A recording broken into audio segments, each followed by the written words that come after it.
si persembahan Bicara Indonesia, ia ingat kalau ia imam, sebab boleh imam-imam si persembahkan pemere, rikutkan undang-undang kalah Yahudi. Situhuna dahin si dahinkan imam-imam sadar sinan dengan awi-awi karena kai silit di surga dan jauh. Bagai pemere karena Musa naik. Asum ipajakan Musa atena kemahe dia dibata mangbana. Perdiatekan maka kerina na imahadu bali ras gambar singgo cidakan mangbanu idakas dalamnya. Tapi keduari Yesus kalau kendahin imam si daun dan jangan asandahin imam si depan. Sebab pada si imahan dibakar manusia tertulang-tulangkan Yesus padan si daun kulit terkitakan pawasna padan karena barang si daun. Sampai di sini teks permentas. Shalom. Selamat hari kenaikan. Coba disalaman kanan kirinya, jangan ucapin selamat minggu, tapi ucapin selamat kenaikan.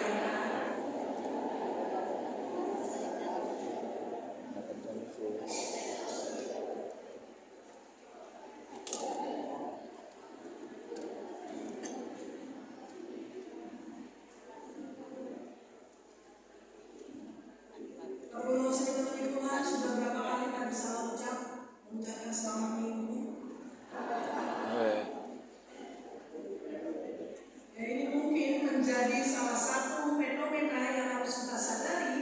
Ya memang beribadah itu hanya biasanya terpusat pada hari Minggu. Dan hari ini kembali, ini mungkin kerjaan pendeta Indah karena tak banyak kerjaannya, mengkritik kita. Pertanyaannya adalah begini, perlu sedikit Tuhan. Liturgi kita dari GBKB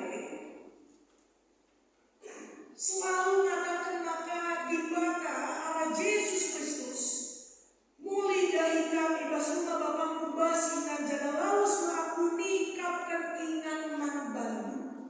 Ini yang diulang dalam liturgi kita.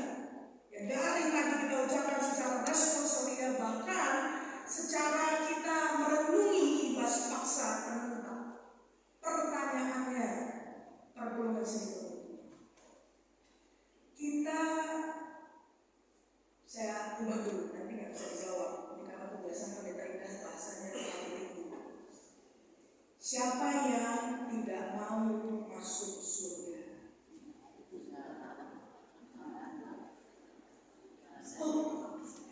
Oke.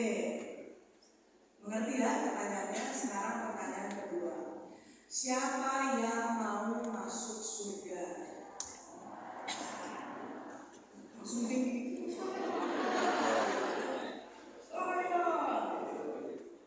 Oke. Sekarang Indah goda dikit. Biasa berbimbing suka menggoda ya. Indah goda dikit ya. Walaupun benar surga itu disiapkan Allah kepada orang percaya, tapi pertanyaannya adalah kalau surga dan neraka itu cuma ide bapak-bapak gereja kita, masih mau percaya pada Kristus?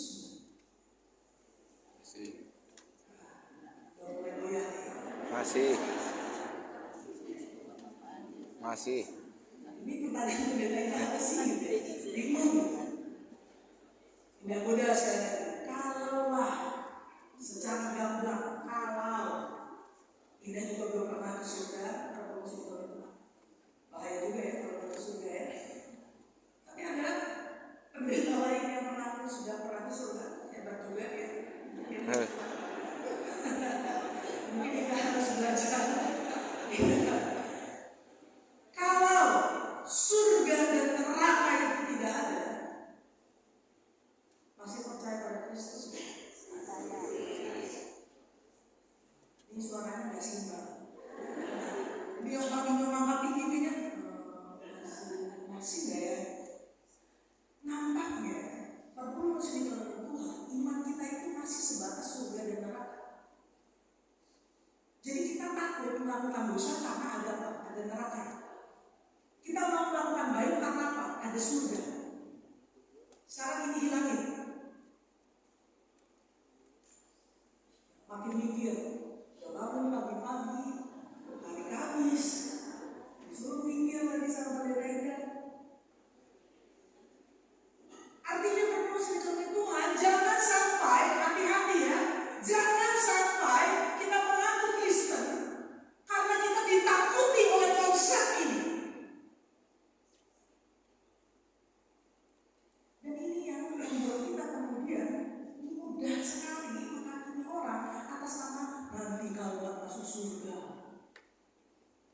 Pernah seperti itu? Anaknya mungkin ya. Biasa itu kami sering kali. Nanti kalau kayak gini, pendeta macam apa kalau masuk surga? Udah tahu lah ya, perlu apa itu ya. Artinya berproses dengan Tuhan, kita sering sekali memakai fenomena atau terminologi ini atau istilah itu atau nuansa itu menjadi bulan-bulanan kita dalam berrelasi. Dan di saat yang sama kita mengukur orang dengan tatanan bahwa ini bukan orang-orang yang layak masuk surga. Oh, ini pasti neraka. Secara biologis ya itu ada, secara doktrin ya itu diajarkan, tapi secara perilaku keseharian apakah etis kita menghakimi orang hanya pada tatanan ini? Ini yang menjadi kritik kita kepada iman kita berpuluh-puluh tahun, beberapa kali kita rayakan kematian Yesus di surga. Dan saya kemudian ketika mempersiapkan ini berpikir keras, jangan-jangan iman kita hanya sebatas itu. Hanya sebatas itu ya yang penting aku melakukan baik karena aku mau masuk surga. Lalu Kristusnya di mana? Jadi Kristus itu cuma jadi pengantara, udah selesai. Dia mati di kayu salib, dia bangkit di bangkit kematian hari, nanti ke surga yang pakai disikap kena.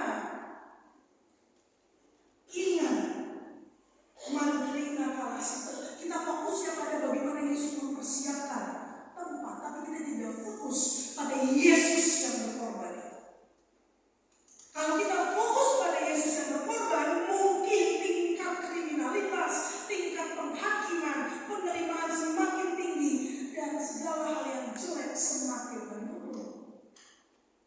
Tapi apa nyatanya berproses dengan Tuhan? Justru dengan ide surga dan neraka, kita makin menghakimi orang yang berbeda. Sekarang sabarnya ini mungkin langsung kita ini tanya dan pelan-pelan begitu marah-marah gitu ya. Sekarang yang mau kita penuhi berproses dengan Tuhan, bagaimana kita mengimani Yesus yang mati? Sudah berapa hari ya? Coba kita tanya. Berapa hari sejak Paskah? 40. Maka nanti 10 hari lagi kita merayakan turunnya Yesus. Dan itu yang kita persiapkan dengan perang pekan doa. Diuji nanti. Kalau pekan doa kan ada Zoom, ada onsite. Hari pekan doa ada secara DPKP, tidak ada secara keluarga. Perang pekan doa itu harusnya di semua latihan. Maulah berdoa bersama dengan keluarga. Gak usah baca tafsiran tentang teks ya. Ikuti saja buku yang ada di moderator. Kalaupun bahasa katanya tidak dimengerti, maka maknai teks Alkitab yang diberikan kepada kita secara bersama dengan keluarga. Resapi momen 3 hari nanti, gitu ya.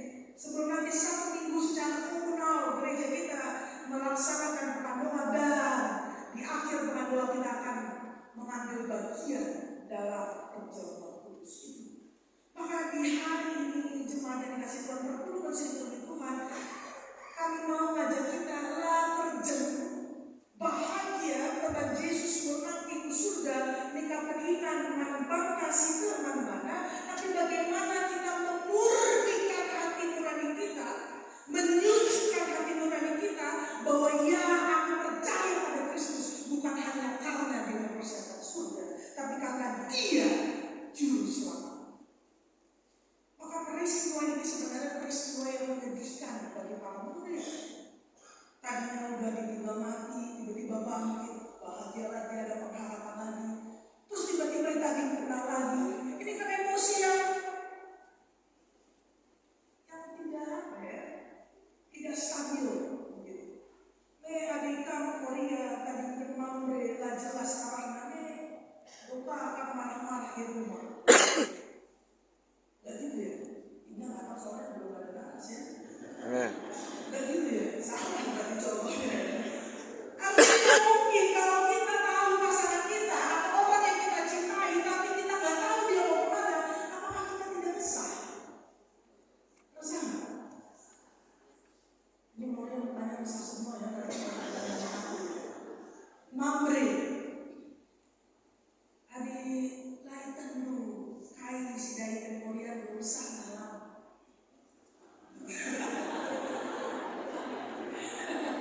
Beda banget memang. Ini kan jadi bohongin. Gak resah ya, lagi-lagi salah contohnya. Mungkin memang Moria pertama mandiri ya, makanya Mamre pertama gak ada resahnya, percaya aja ya sama dia. Menarik juga ini fenomena yang bisa nanti masuk ke litbang untuk diteliti. Tapi yang mau kita sadari berproses di dalam Tuhan, ini ada keresahan. Nanti gimana aku dalam berjalan hidup? Karena Tuhan tidak lagi dilihat di depan mata, Allah tidak lagi bisa tersentuh, tidak ada lagi tubuh yang bisa dijamah. Maka disinilah pola pikir kita kemudian diajak. Bagaimana apa yang dikatakan Paulus, beriman itu bukan berarti melihat, tapi meyakini. Disinilah apa yang disampaikan penulis surat Ibrani kepada orang Yahudi Kristen. Ini bukan tulisan Paulus, jangan sampai kita salah. Hebrew ini adalah yang sering disebut tulisan Paulus karena serasa muatan tema teologianya itu mirip dengan surat-surat Paulus yang lain. Maka secara ilmu biblika ini disebut dengan tulisan pseudo Paulus.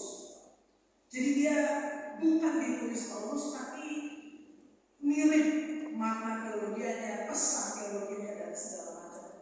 Di surat ini menjadi sangat menarik berproses dengan Tuhan karena dalam keseluruhan pasalnya, Ibrani itu ada 13 pasal. Dari pasal pertama sampai pasal ke-10, Yesus itu, penulis itu dengan sengaja memperbandingkan Yesus dengan tokoh-tokoh besar dalam perjanjian lama. Jadi Yesus itu diperbandingkan dengan Musa, dengan imam-imam besar dan segala macam.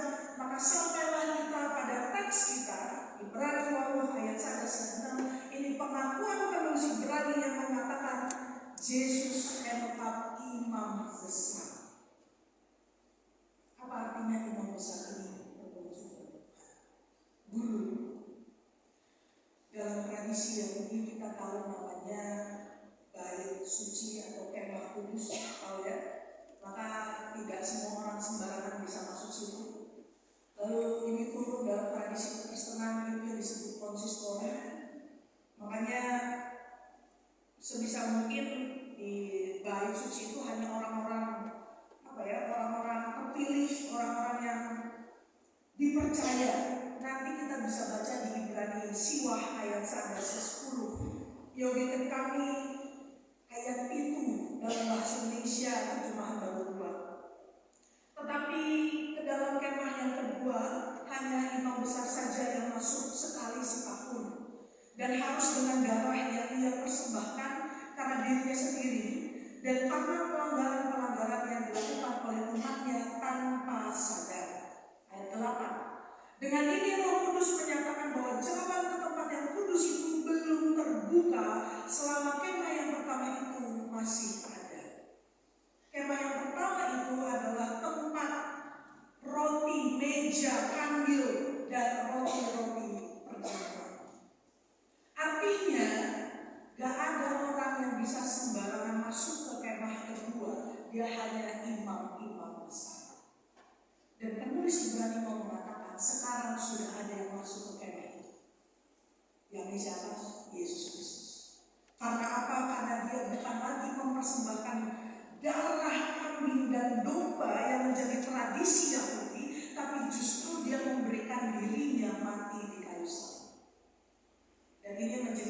paling besar di dalam pasal 8 sampai pasal 10 bahwa Yesus adalah imam besar yang paling unggul dari imam-imam yang lain. Apa yang mau disampaikan di sini, penulis Ibrani tidak bilang bahwa yang penting surga. Penulis Ibrani, walaupun dia mengatakan sekiranya ia berada di bumi ini, ia sama sekali tidak akan menjadi imam, karena di sini telah ada orang-orang yang membawa persembahan menurut hukum Taurat.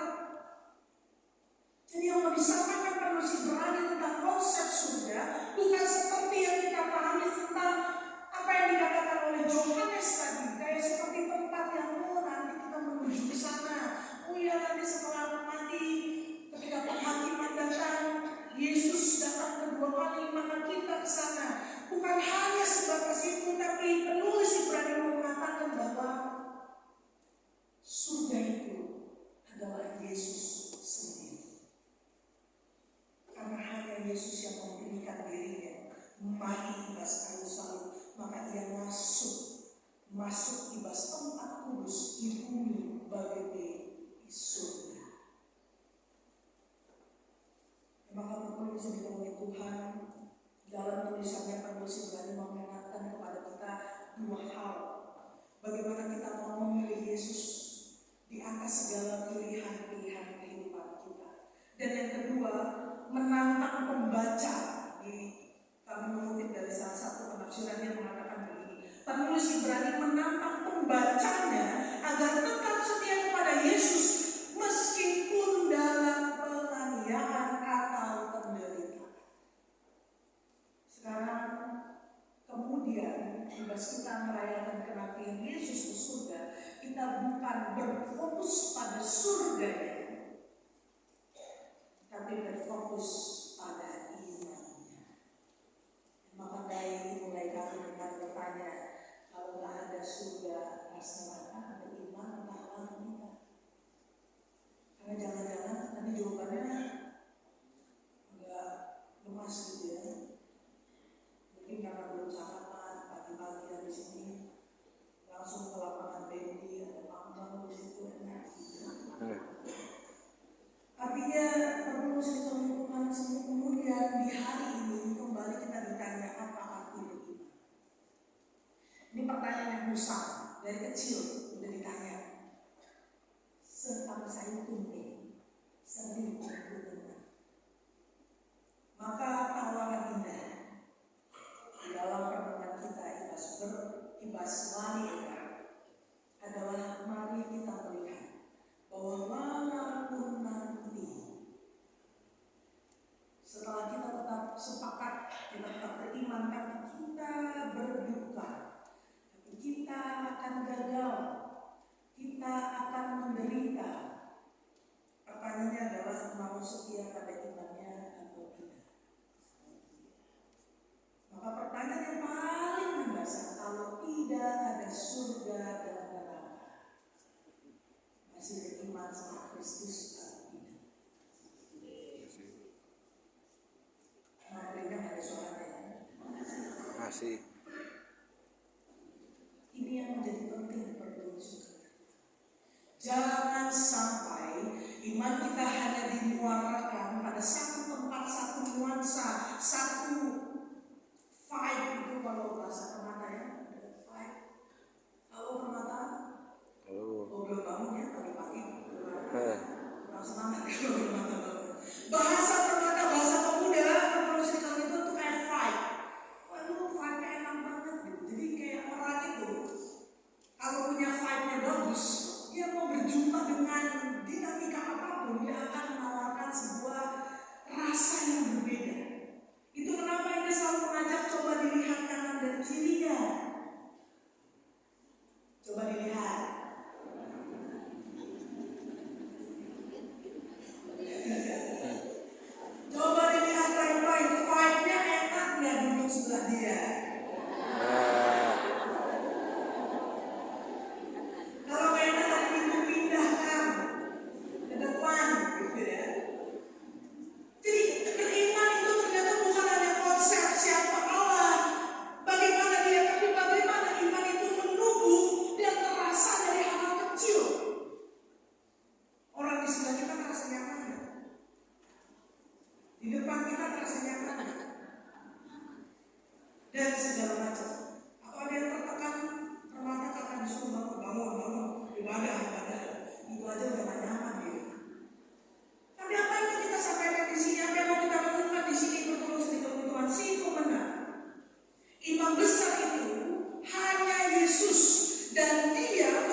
sulit memahaminya. Hanya Yesuslah yang mampu membawa kita, menciptakan kita, dan membuat kita merasakan surga itu dibutuhkan. Jadi jangan dibalik. Saya butuh surga maka saya percaya Yesus. Bukan. Saya butuh Yesus maka Yesus surga diberikan kepada kita. Jadi pola pikir ini yang pertama yang harus duduk dalam iman, dalam kepribadian kita. Aku butuh geluh ibas Kristus, perbakai aku temat ia.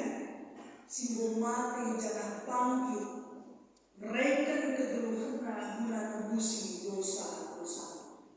Jadi kebutuhan kita bukan pada surganya, tapi kebutuhan kita pada Yesusnya yang sebagai penyelamat kita. Lalu yang kedua, perpromosi kepada Tuhan. Kita diajak untuk menyucikan hati nurani. Ini dalam baca Heber Siwah ayat 10:4 dalam bahasa Indonesia dia bilang begini. Terlebih lagi darah Kristus yang melalui roh yang kekal telah mempersembahkan dirinya sendiri kepada Allah sebagai persembahan yang tak bercacat, akan menyucikan hati nurani kita dari perbuatan yang sia-sia, supaya kita dapat beribadah kepada Allah yang hidup. Ada yang itu teks apa? Baca nanti Heber Siwah ayat 10:4. Dalam bahasa Indonesia dia memakai kata menyucikan hati nurani. Coba dipegang dulu. Belum disuruh udah pegang ya? Coba pegang dulu dadanya, lalu ucapkan terima kasih sudah datang hari ini. Terima kasih kita sudah berkhotbah hari ini. Lalu ucapkan pada diri kita. Ini biasanya memang mau aja memberikan aku tegang, gitu ya. Gestur ini adalah gestur yang mau menyahabati diri sendiri. Gestur yang mau menerima walaupun diri ini terluka, gitu ya. Kan kita sesak, ditinggalkan. Pasangan hidup kita sedang tersutai dari kenapa. Amin dia yang merantau dengar, layan mati, tapi beban jauh, sedang tersuka, gitu ya. Ataupun ada banyak hal bagi kita, enda bermain deh, jantung tak berdebar. Sarana di rumah sakit, bapaknya saya itu, dua-dua ada yang saya itu. Saya 60 tahun, saya 60 tahun. Maka sarana di rumah sakit yang RSPAD, rumah sakit yang ketiga, dikatakan bapak membangku, dah jantungku sudah berdebar. Tapi karena kita ini anak yang kurang ajar, kita bilang, ya iyalah jantung masa tak berdebar. Bukan itu dah. Papa kan punya jantung. Semakin ritmenya makin cepat, itu tanda kelelahan jantung. Oh, bukan panik, berpindah. Tunduk. Sangat tunduk. Berkaruniai jatuh dan memiting. Mama itu nggak mau dipijit kalau nggak bapak yang pijit. Jadi tiap malam ngumpul di situ aku berasa baguslah mereka punya satu sama lain, aku nggak ada kerjaan gitu ya. Tapi di situ saya merasakan bagaimana seseorang yang sudah kelelahan, tapi dia berusaha selalu melakukan yang baik kepada orang yang dia sayangi, dan melihat orang yang dia sayangi pun sakit, ini belum pergi ya, belum kemana-mana, itu pun dia bisa lakukan dan dia bisa keluar. Bayangkan perpromosi di dalam Tuhan ada kita lalu mengelola perasaan itu. Tubuh kita akan memberi sinyal. Tubuh kita akan kasih tahu udah waktunya istirahat. Bapak Kristi kan harus istirahat, maka katakan yang bangun. Ini berbedanya mama sama bapak. Bapak itu apapun dia katakan membangun. Sarana laos di tua ajina. Ngalu-ngalu kami rumah tua Medan, katakan bapak membangun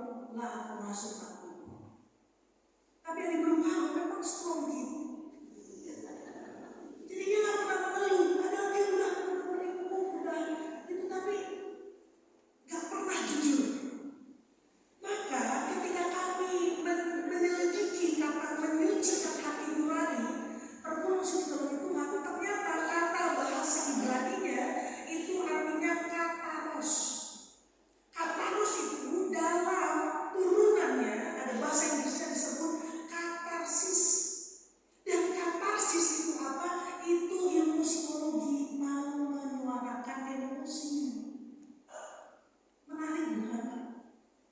Jadi mau disampaikan penuh berani bahwa Allah melalui Yesus itu datang mau membuat kita jujur akan perasaan kita. Jadi kali ke depan terus di Tuhan.